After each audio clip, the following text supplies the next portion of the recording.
want to give you a heads up on where we're going to go over the next little while here. We're doing 2 more talks in Deuteronomy before Christmas this week and next Sunday. And then we'll pick it up again in the new year. In the meantime, Pastor Sean is going to take us through Advent. And he's going to... oh, that's Dallas. I thought that was just someone else back there. He wants to keep worshiping. I want to keep playing, speaking, singing. I don't know what I want. What I want is Pastor Sean to get up here and preach. And he's going to preach us through Advent, actually. And he's going to prepare us well for the coming of Jesus and the celebration that surrounds that. So you don't want to miss that the next few weeks after next Sunday. I'm going to be going to Athens, Greece, 2 weeks from today. Hope to be preaching in a church they loosely called City Church in the heart of Athens. And so if you could remember to pray, we're trying to go and encourage and strengthen and help a ministry that is close to the hearts of many people here called Hellenic Ministries. While there, I hope to be able to go to visit Heath and Mariko Mikkel, who some of you have met. They actually came from here. They're missionaries we support, establishing a church right in the heart of a place called Exarchia, which is the center of Athens. It's an unsecured area. It's an area where all the anarchists come from, really, in Athens. And in that black place, they're planting a church, and people are actually coming and hearing about Jesus. So it'll be great to be able to be with them for a day as well. I want to read to you today from Deuteronomy 13. I'm going to read the chapter, and I'm just going to give you a heads up about this. This is a chapter that I would avoid if I could. It's a difficult chapter, and it raises some troubling issues. The problem with being in my position is that we're told by Jesus to preach the whole counsel of God. And so when you come to a hard place like this, the temptation is to skip it, but I think we need to hear, even though it's hard to hear, the words of Deuteronomy 13. Let me start by just sharing a small story with you, then we'll read the text. 2 years ago on Halloween, I married a young couple, Angela and Christopher. They were people that I had just met. They weren't going to the church, but they were people that I had bumped into, and I agreed to do the wedding. It was kind of a costume deal. It was an unforgettable wedding, a great one, actually. And as I say to most people that I marry, I would love to be your friend. So if I can help you in an ongoing way, I'm all in. And so we developed a very, very good friendship over the last 2 years. They had a little baby recently, and they asked me if I would come and I would do a baby. They didn't even know what to call it. They call it a baby blessing. We generally use the word baby dedication here, but baby blessing works for me. I don't get asked to do many of those because we have some really, really good pastors that do that. So, you know, if they all say no, it comes down the line to me. But in this case, they asked me first, which was great, and because they don't know the other pastors. So I said what I always say if I ever get asked, sure, but I don't want to do it at church. What I would like you to do is I'd like you to throw a party. I'd like you to invite all your friends and family, and then let's celebrate for an afternoon and do the baby blessing there. And so we did. It was a great afternoon yesterday. It was a party, actually. The family was there, and we had a feast, to tell you the truth. In the middle of it, I did the baby blessing dedication. This is what I said. I said 3 things to them. I said, number 1, what we need to do here today is just together give thanks to God for Evo. His name is Evo. He's 7 weeks old. We're going to thank God for Evo. You see, I remembered what God said one time. It's actually in Romans 1, this hard-hitting chapter about all the detestable things that people do to hurt God's heart. In the middle of it, you know what God says? And nobody anywhere ever stops to give me thanks.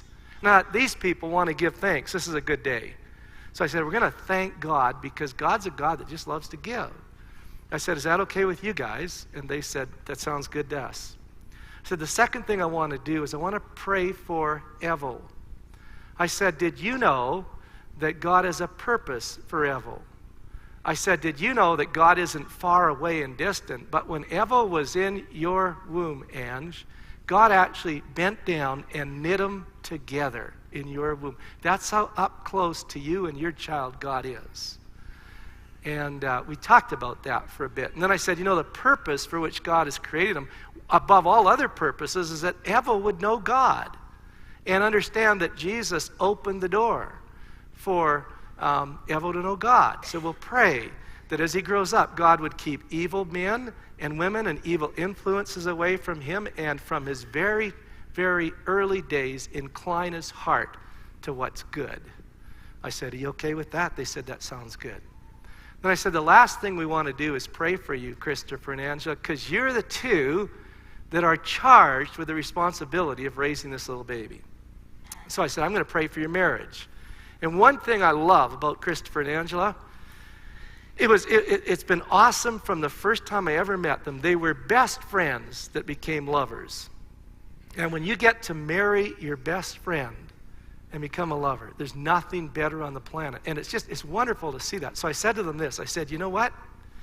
I said, the best thing that you could do for Evo is to love each other and be faithful to each other for the rest of your life. Because if you do that, you won't do enough wrong to this little boy. I said, you good with that? They said, we're good. You know what happens when I do that? I hear about 400 clearing of their throats. So let's all do it. 1, 2, 3. Good. I think I'm good. And if I'm not, it'll be a short talk, so it'll be really a good day for you. But I tell you that for this reason. As I reflected on the fact that if they loved each other, stayed together for the rest of their life, you know what?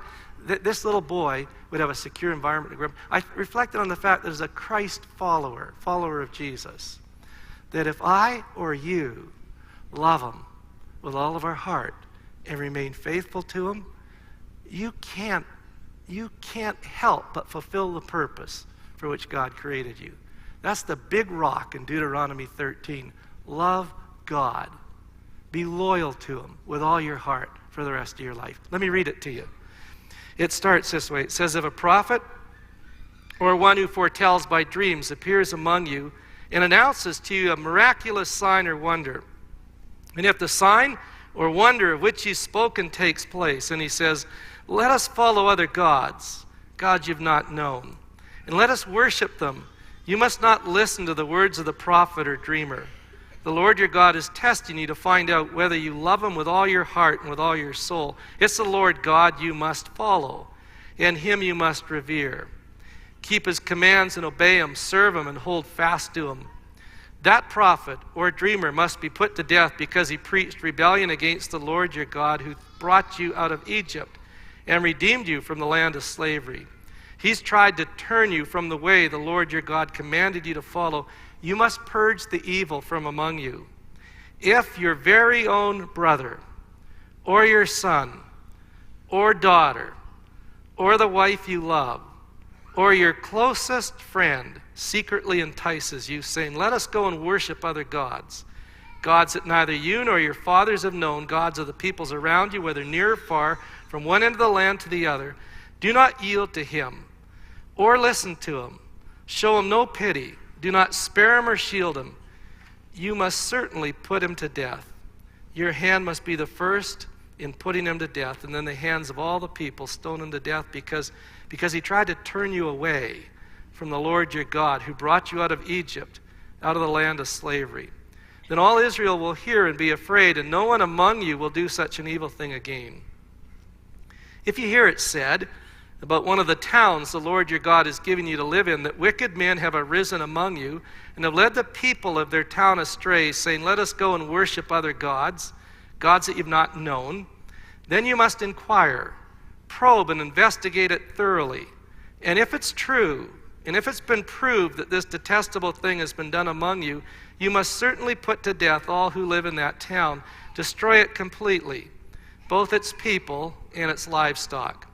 Gather all the plunder of the town into the middle of the public square and completely burn the town and all its plunder as a whole burnt offering to the Lord your God. It is to remain a ruin forever, never to be rebuilt. None of those condemned things shall be found in your hands, so that the Lord will turn from his fierce anger. He will show you mercy, have compassion on you, and increase your numbers, as he promised on oath to your forefathers, because you obey the Lord your God, keeping all his commands that I'm giving you today, and doing what is right in his eyes. This is one of several texts, passages, places in Deuteronomy where we struggle with the harshness or the severity of what's said here, of God's instructions. What are we to make of it? I'm often told by people that they're grateful that our God, the God of the New Testament, is different from the God of the Old Testament, and that things have changed so dramatically. I'm not comfortable with that answer for a number of reasons. One is, it's the same God. Two is, most of the people that say that have never read the New Testament. Because if you read the New Testament, you'll find that there's a lot of things on Jesus' lips and Paul's lips, for example, that really come right out of here, Deuteronomy 13. So I'm not satisfied with that kind of an approach that says, well, that was then, this is now. There's certainly some context, and I'll mention one in a moment, that's changed, but we're dealing with the same God, and his heart hasn't changed. So the God of the New Testament is the God of the Old Testament, and I reject that approach that says we're dealing with two different gods. We're not.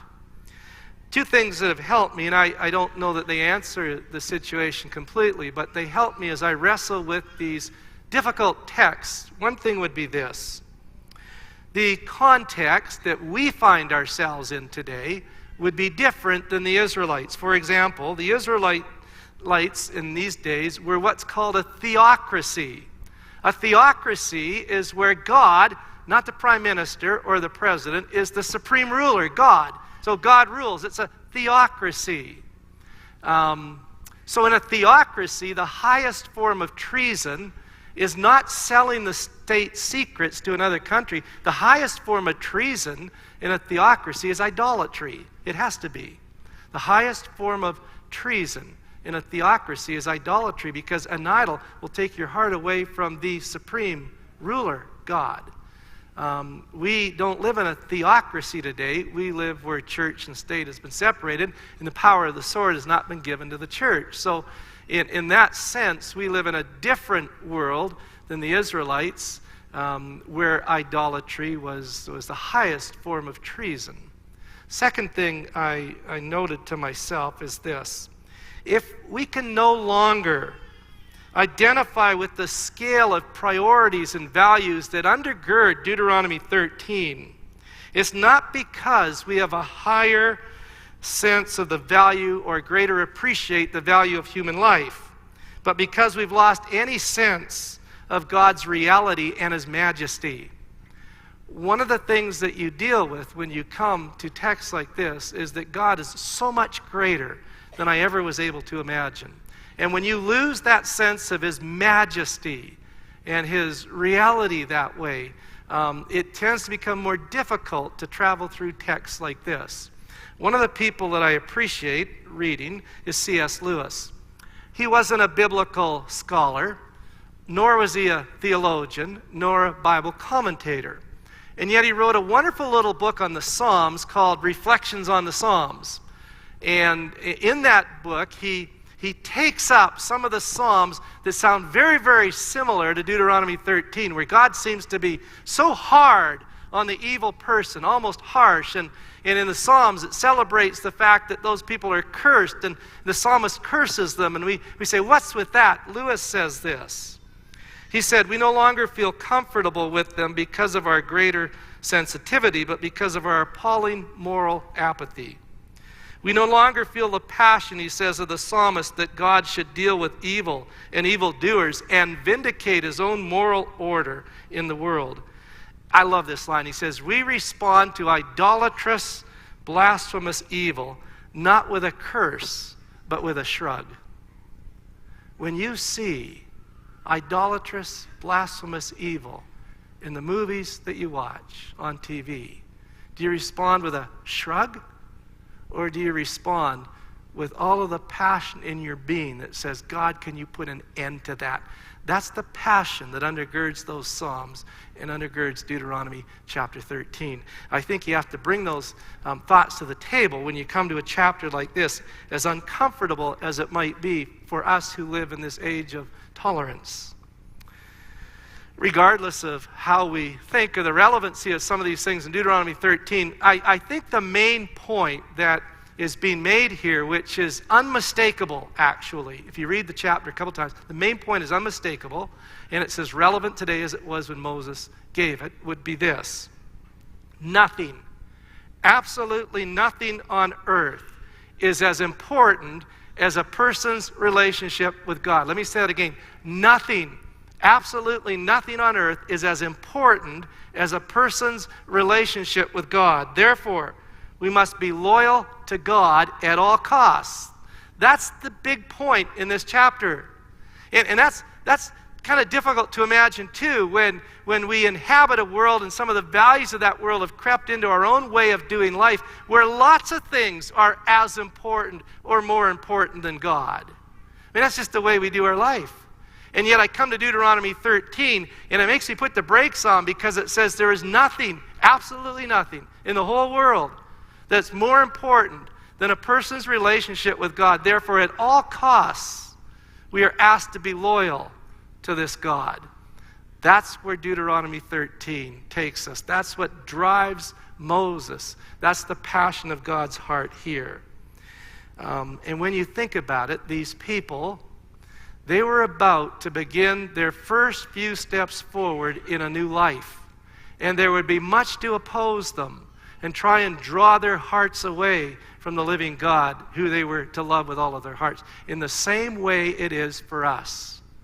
When you leave this property and you go to live this stuff out, it's all of a sudden counterculture. You are swimming upstream.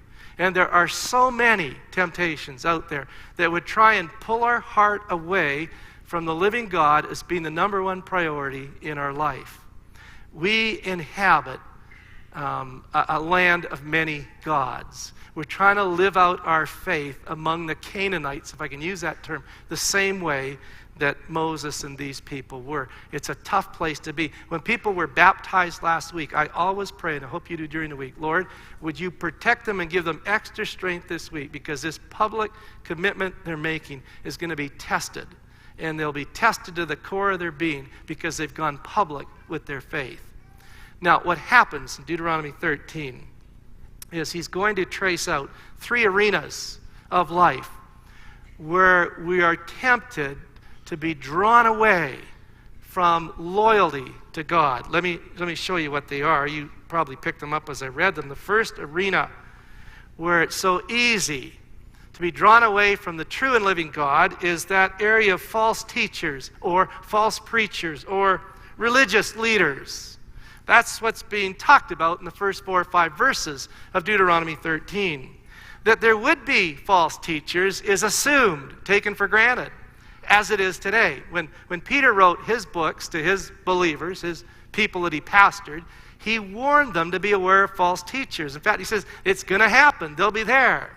So the assumption here in Deuteronomy 13, which travels all the way through the Bible and actually points to the end when Jesus comes, is that all the time there will be people who will try and draw us away. They come in the name of God. They present like they're from God, but they're actually not from God.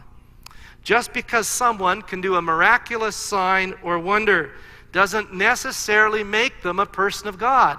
I mean, these people in Deuteronomy 13 were doing signs and wonders. And never forget this. Evil has power. Evil has great power. Evil can do signs, wonders, miracles. And just because some person says, I'm from God, I'm from Jesus, and does these great signs and wonders, doesn't necessarily mean that they are. So how do we know? Well, that takes us back to the end of chapter 12. When our Bibles were first handed to us, they didn't have chapter divisions and verses. That was put in there so that it would be easier to find our way around. The flow of the passage really goes from about verse 29 in chapter 12 right through chapter 13. But I want to point out just the last verse in chapter 12, where Moses says, "See that you do all I command you. Do not add to it or take away from it." What he's talking about there is the written word. The word, the 10 Commandments that were written on stone. The other commands, the written word. He says, don't do all that I command you. Don't add to it. Don't take away from it. The point is this: the word written down. The word written down that God had already given was to take priority over any future prophetic word. It's not that there wouldn't be true prophets and true signs and wonders, but the word written would always take priority over that. So they could always go back to the word written and check out what this prophet or supposed leader was saying. No prophet sent by God, in other words, would ever lead the people into a denial of the first and fundamental demand of God, to have no other gods before him. No prophet, no superstar leader would ever lead the people into a denial of the first and greatest command, to have no other gods but him. Now, that's relevant for us today, too. It's a lot more subtle, maybe, but you can hear a lot of leaders, preachers, teachers, and they'll be talking about gods that are false gods. They will encourage you to believe that by doing this or that, or by sending enough money, you'll become wealthy, or you'll become healthy, and on it goes. The question is that what the written word of God says? Answer? Come and hear Pastor Sean, because he's going to pick that up in a couple of weeks. The response to these false teachers was this: they were not to listen to them. Verse 3, it's just right there. It says, don't listen to them. In other words, turn a deaf ear to them. Their teaching, their words should fall on deaf ears. That's what should happen. And then you have verse 4.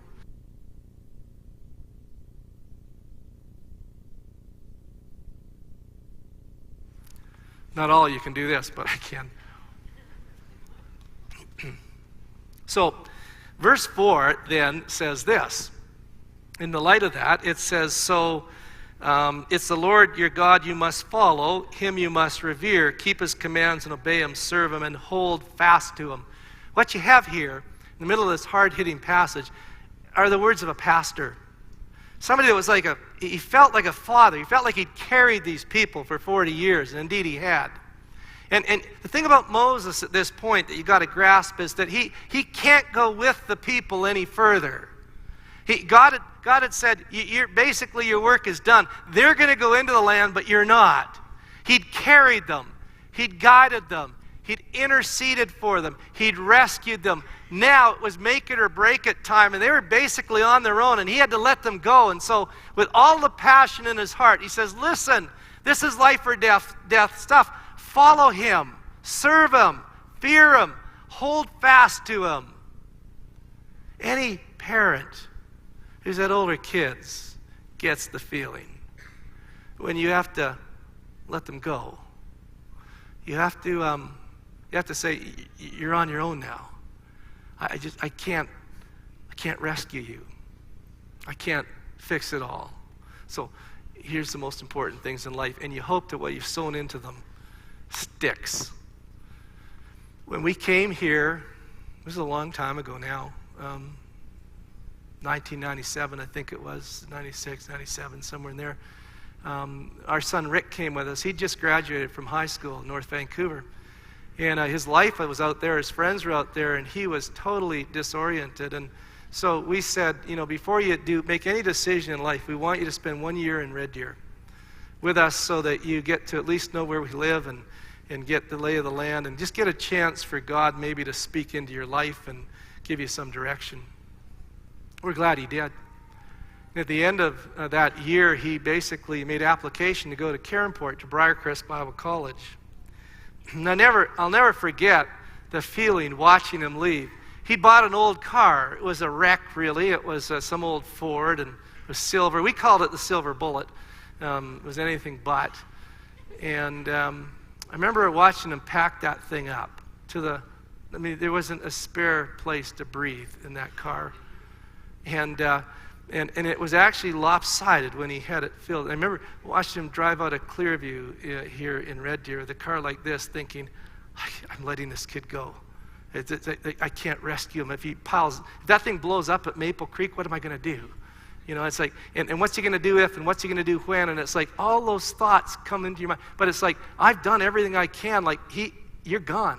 And it's like, I think Moses was there. He got that. It's like, this is urgent because I'm actually releasing you. I'm letting you go. So the most important stuff I could tell you, Moses says, is just follow him.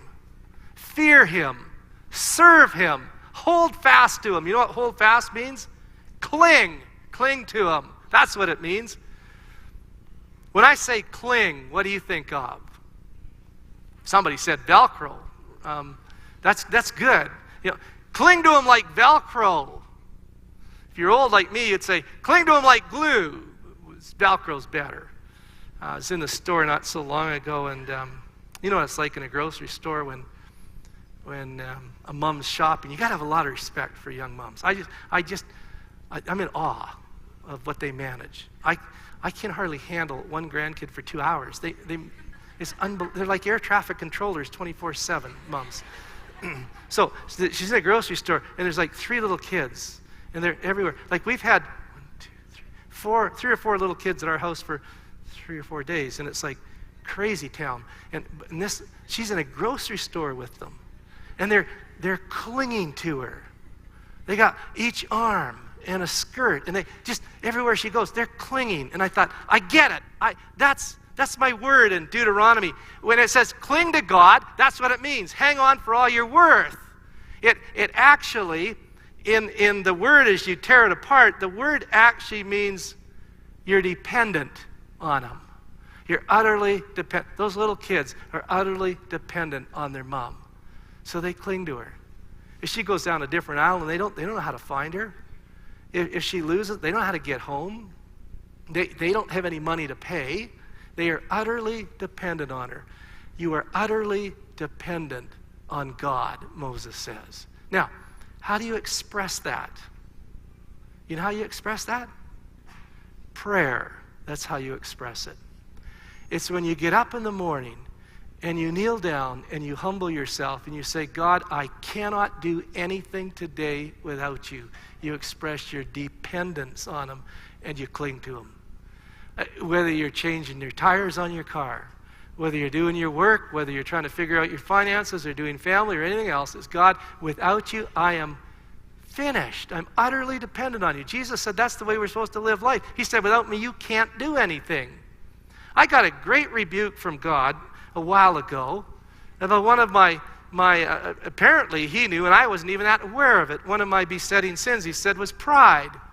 And I said, how so? Thought if he was saying that, he would have more information than me on it. And sure enough, he did. He said, you know, Dan, when you get up in the morning and you don't stop to pray and ask for my help, that's pride. He said, to think, Dan, that you could do your day without my help, that's pride. And it changed the way I did life.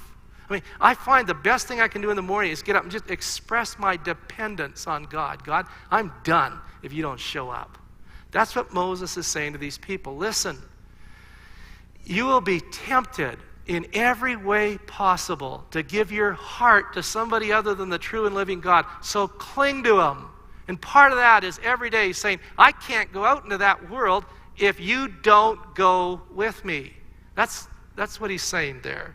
Now, unfortunately, that first point was most of my time. So I'll blast through the second two, but you'll be able to read it more at your leisure later.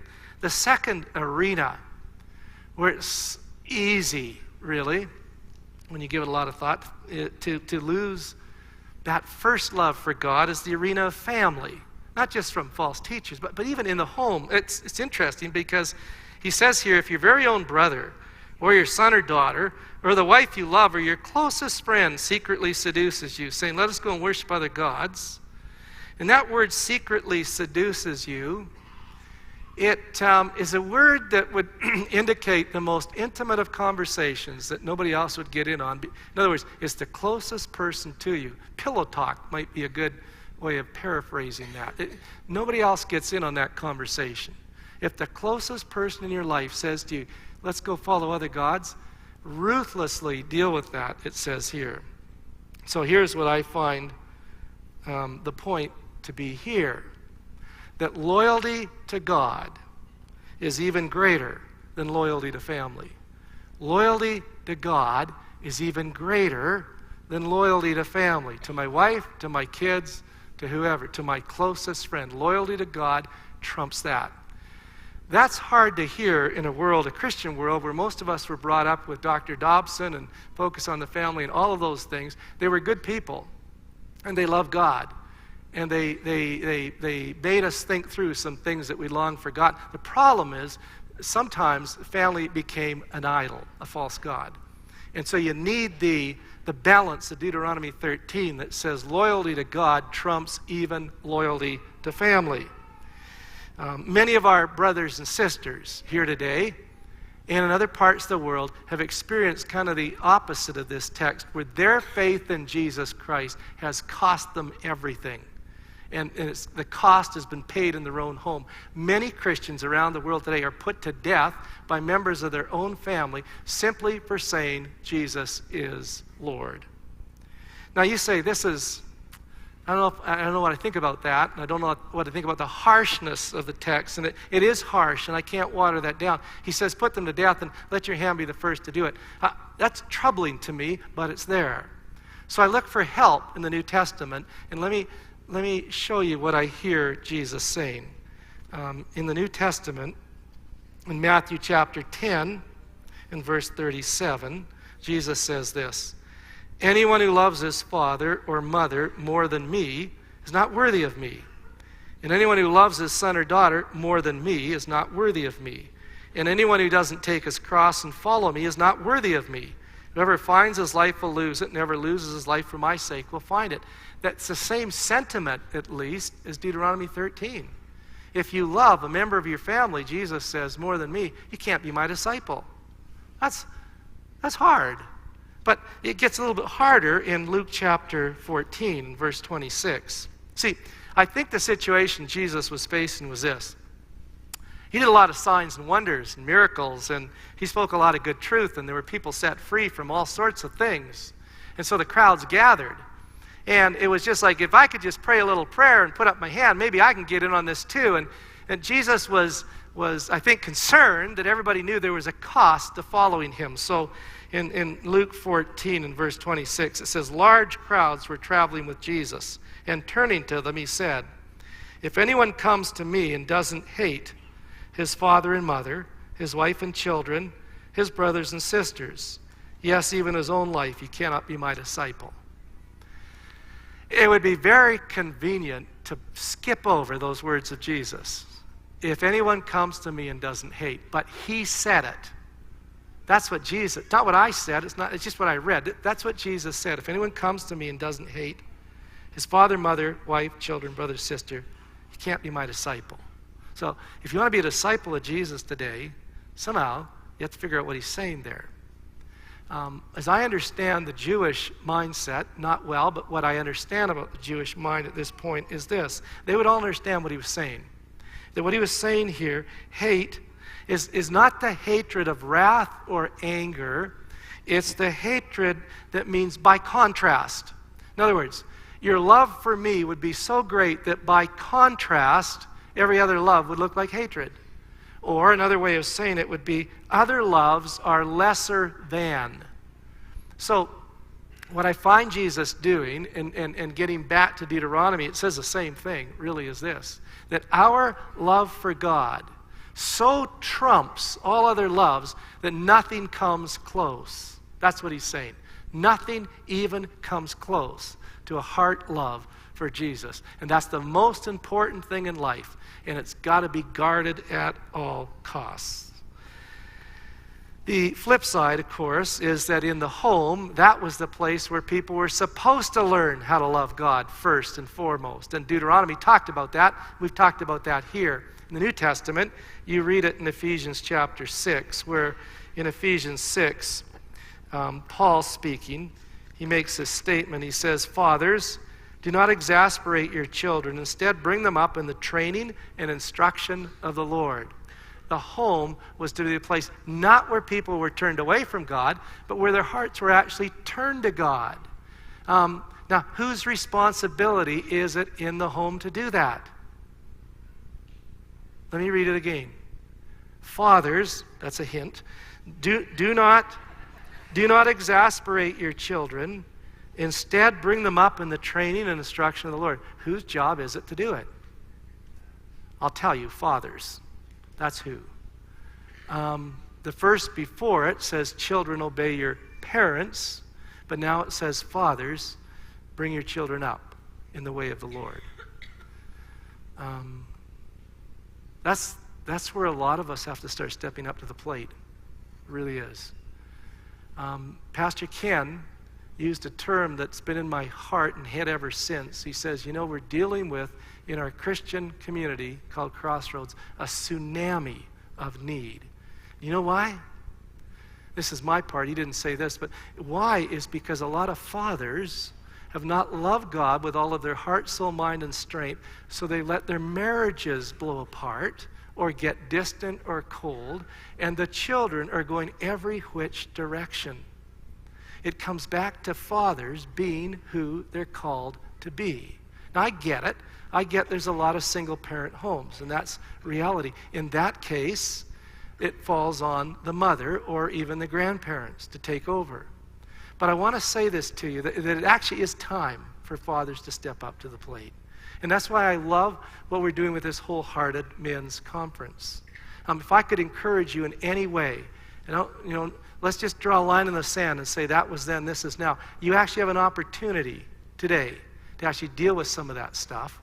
And what I love about the Wholehearted Conference is they're going after your heart for God.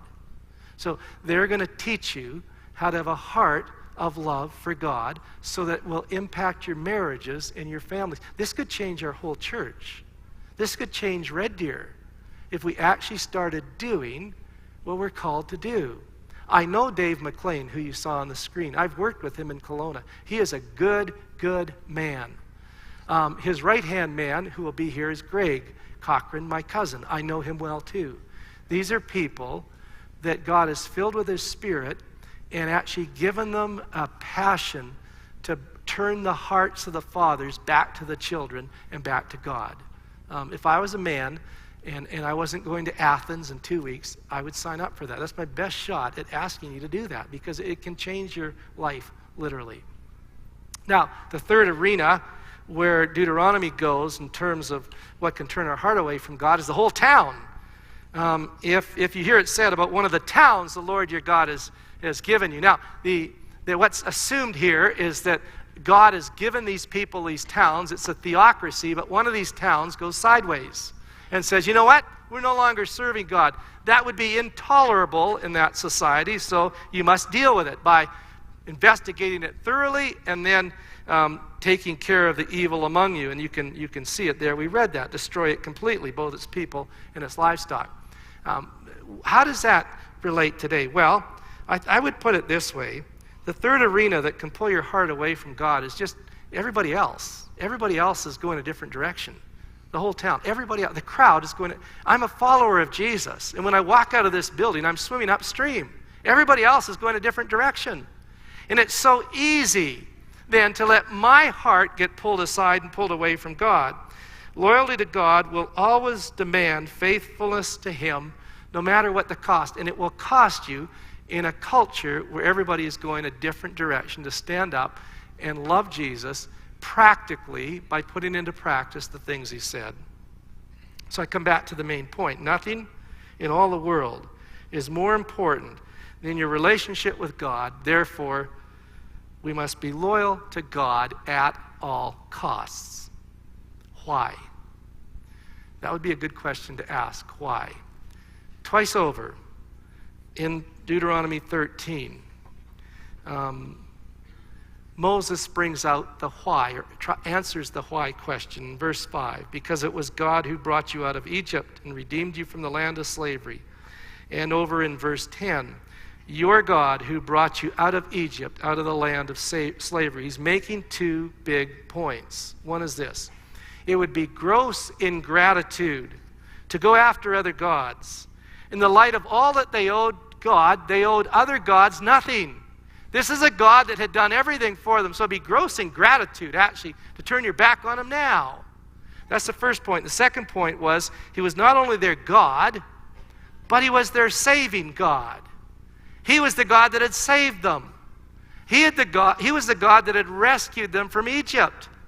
He had delivered them from the power of Pharaoh and brought them out on dry ground through a Red Sea. They would never be the same. They were given a new life, a new everything because of this God. He wasn't just God, he was their saving God. So, where would they turn for help or salvation if they turned their back on the saving God? Jeremiah is brilliant when he makes them think about that. It's Jeremiah chapter 2. I'll read it to you because it's unforgettable the way Jeremiah says it, because these people didn't listen to Moses and ultimately went after other gods. So God, through Jeremiah, says, these people say to wood, you're my father, and to stone, you gave me birth. They've turned their backs to me and not their faces. Yet when they're in trouble, they say, come and save us. Where then, God says, are the gods you made for yourself? Let them come if they can to save you when you're in trouble. For you have as many gods as you have towns, O Judah. See what God's saying? He said, I'm the saving God. If you abandon me, then who on earth are you going to turn to when you get into trouble? Why don't you try calling out to the gods that you put your trust in and see if they can save you? That's the challenge. So he's not just God, he's their saving God. The central truth for these people in Deuteronomy was the Exodus. That was the defining central truth. They had been released from the power of Pharaoh in Egypt and set free. The central truth for Christians is the cross of Jesus, where we have been set free from a life of slavery to sin. We've been rescued from a life of futility and hopelessness. We've been given hope and a future. We've been given all that we need for life and for godliness. And as we've turned to him time and time again, haven't we found that he's always received us graciously and given us everything that we really need? It would be gross ingratitude in the light of all God has done to give our hearts to any other God. It would be utter folly to turn away from the living God who is mighty to save and turn to other gods that can either save us or help us when we most need them. This God is our God. He'll be our guide even to the end. Let's stand and pray.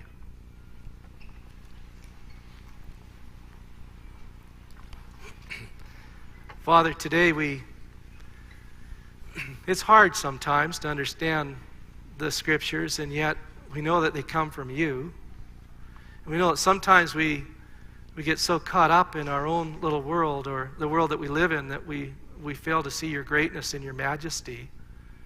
We fail to see what an amazing thing it is that the God, the center of the universe, stepped into our world and moved into the neighborhood in Jesus.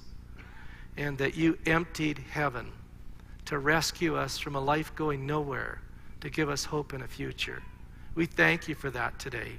Father, we want you to know that you can have our hearts again. We pray that you would take away idols from our hearts, the things that we turn to try and satisfy us, to try and save us, to try and help us find significance. As we heard a few minutes ago, we pray that it would be Jesus and Jesus only that would be the joy and delight of our hearts. Father, we thank you that your Son Jesus is mighty to save, and that he has rescued us and put our feet on a rock and a new song in our mouth. So help us worship you and praise you now. In Jesus' name, amen.